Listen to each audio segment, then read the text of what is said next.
Welcome to episode 6 of the lyrics of Deborah. Today, we are talking about Deborah, a mother who had an office. And to help us today, we have the general with us. He loves his mother.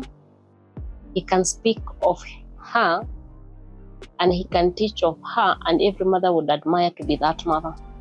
Welcome, sir. Thank you so much. My name is Apostle Paul from Turning Point Church in Nakuru City in Kenya. And I'm so happy to speak about mothers. Okay. We know a mother has a voice, a mother has a heart. And many are the times that we say a mother is a gate. A mother brings a generation or a family or a child to the father. Because during intimacy, the hormones that are produced are the same hormones that are produced when a child is breastfeeding and during labor. So this is a gate. And when we speak of a gate, it has many aspects. But to start with, who was Deborah? Deborah was one of the very special women in the Bible, because of all the women that are listed in the Bible, Deborah is the only woman that was able to lead an army into the battle.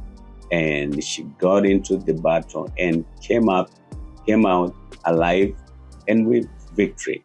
So she was very special as a military leader. She was also a wife. She was a mother. She was a prophet and a leader in Israel. So Deborah was somebody that was very special. Okay, being a Christian mother, many are the times that we speak, I'm the Esther of our generation, I'm the Deborah. Nowadays we are speaking of we are the Jael. There are people that say they are the Hannahs. Kindly speak of other mothers that had significance in the Bible. Yeah, we have Sarah, the wife of Abraham. From Hebrews chapter 11, her strength is revealed in chapter 11 in the New Testament than it is revealed in the Old Testament, because in the New Testament, Sarah is said that she is put in the hall of faith famous, and she said that she conceived by faith. Yes. So thinking about that aspect, you realize she was not just an ordinary person. Mm-hmm. One time she told the house girl that to pack and go. Mm-hmm. And Abraham was defending her. Yes. And God told Abraham, listen to Sarah. She was right. Yes. So at times people don't notice the strength of Sarah, but she was a peculiar woman of faith, and she had this ability to carry a generation. That is why up to today, we don't talk about we are from the tribe of even Deborah, or we talk about Abraham and Sarah. Yes. So Sarah is a very quiet strength as far as we talk about women. So she's another wonderful lady in the Bible that can be followed and emulated. But I also love Prophetess Huldah. This was another very spiritually sensitive woman who was there, was able to see things in the spirit. She was, there was one time there was this King Jeroboam, who came pretending that he's not a king. And just by facing this woman, the woman said, I know who you are, and I know what you are. You just admire her accuracy in operating spiritual technologies. Yeah. Okay. Motherhood has an office, and motherhood has roles and has aspects. I wish we discuss on the aspect of the office of Deborah as a mother, as a judge, as a political leader, and as a wife to that silent man. All right. Yeah, Deborah is a mother who is very, very special. The Bible speaks about she rose up as a mother.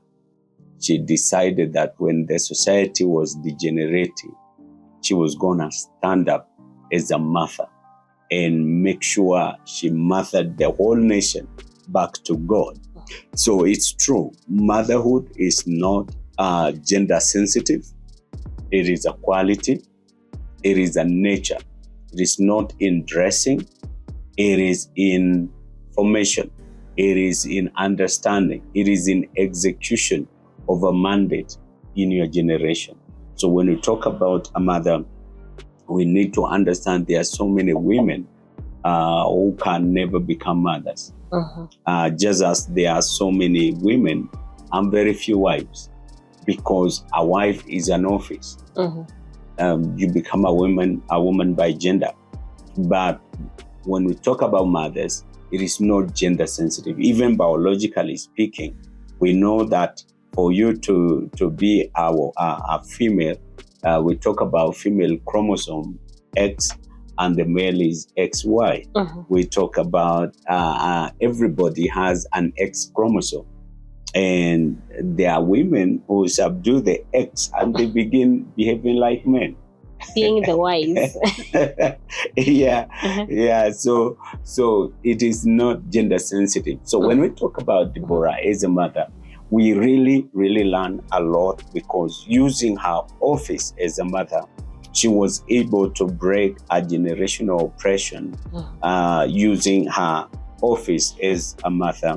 And we also see her character was so exemplary in transforming the whole nation. She was a mother that was able to stand. I believe her children were very proud of her. I believe even the husband, Lapidot, that silent guy, I believe he was so proud of the kind of wife he married. And therefore, as we look at Deborah as a mother, we shall be able to see a lot of things, and especially the way she fights and defends not only her family, but she fought and defended the whole nation as a mother. When we talk about women on guard in Turning Point Church, it came from the story of Deborah. That's where Pastor Grace of the blessed memory, she got that revelation after studying Deborah, and she found that women can actually become fighters as well as defenders. So she came up with that vision that has been inspiring families and allowing them to develop the courage to confront the enemies on behalf of people. Yeah. Okay. What about the political? When we talk about Deborah and her leadership skill, that is just another amazing thing, because look at, for example, how she summons Barak and gives her the word, God is with you. You're going to mobilize this, we're going to do this, and you're going to fight an army that has 900 chariots. Today we would be talking about 900 tanks, iron tanks, and you don't have the weapons, you don't have nothing except a prophetic word from a mother. Yeah, so you see that Deborah was such a leader that was so powerful. She had the wisdom. She knew the strategies. She knew how to mobilize resources. She knew how to inspire, and she knew how to pioneer, pathfind. She was a trailblazer as far as her leadership is concerned. Yeah. Is this thing also? I tend to think when Rabidoth would let go of such kind, and he was sure that my wife will deliver, because as a matter of fact, maybe the Rabidoth was approached by even men. How do you jargon? How sure are we that your wife will deliver? The office of a wife. Oh, Deborah as a wife, I think while we might want to criminalize Lapidoth for his silence, yeah. I think he was also very supportive, because if Deborah was going on a daily basis and counsel Israel men, women would come to the palm of Deborah and get counsel, Lapidot was content to be at home while the wife was saving the nation and the wife was saving families. You know, that means Lapidot understood the strength of his wife, and he supported. Perhaps he was proud that he married somebody that was a solution and who was not a problem. So Deborah as a wife, I think looking at that critically, you will see from the marriage perspective that she had a very supportive husband. Yes. There's this aspect on wisdom, because having 4 offices and everybody would celebrate you in those offices, it shows that you manned the gates and you knew how to have the heart of a wife and the time to be a leader, the time to be a mother, all that. Let's talk about the wisdom in this lady. Yeah, I think Deborah's wisdom was not just natural. I think she had a divine impartation, because for her to decide to be a generational blessing and not fit in with the status quo, I think there is divine wisdom to that, because she would have just decided to join the rest and be using the pathways, stay at home, allow the general to continue oppressing everybody without her doing nothing, because nobody told her, hey, do something. It just came. She just got tired and decided she was going to be a solution to her generation. She just decided that with her own wisdom, she was not going to fit in. She was going to show a path that would save the nation, a path that would like she broke a generational limitation. For example, when you talk about women, she was in a generation where being a female, that time it was male-dominated world. But she decided to break that. She overcame her feminine limitation and became a general and became a leader. So I think when we talk about her wisdom, it is amazing to see that she was able to correct a foundational error of that women are just supposed to be, giving birth and all that. And she decided to become a direction giver instead. She led the whole nation because of her wisdom. She was a solution provider with her own wisdom. And unlike many people who just exist for themselves, Deborah's wisdom demanded that she would exist beyond herself. And that is why we celebrate her fearlessness, her risk-taking way of looking at life, her ferocious lioness kind of attitude that rescued her generation. She was a wise woman. She was able to balance being a mother, being a wife, being a prophet, being a judge. She balanced all that with the kind of wisdom she operated. Okay. As far as we are concerned, many are the times that we are told is power of the altar. And when you are told about the power of the altar, a time comes when you are told, even in your house, you need to have a place that you call an altar. Even in church, you need a family that you can say, this is my church, that you submit. Yes. And in this story of Deborah, it was said that there is palm of Deborah. And you understand, the palms don't just grow anywhere. They grow in those tropical areas. But here, even the palm was called by the Deborah. That is where she defined Ray, made her rules and roles of motherhood. What about the palm of Deborah? Yeah, one of the major strengths of Deborah was her spirituality. Yes.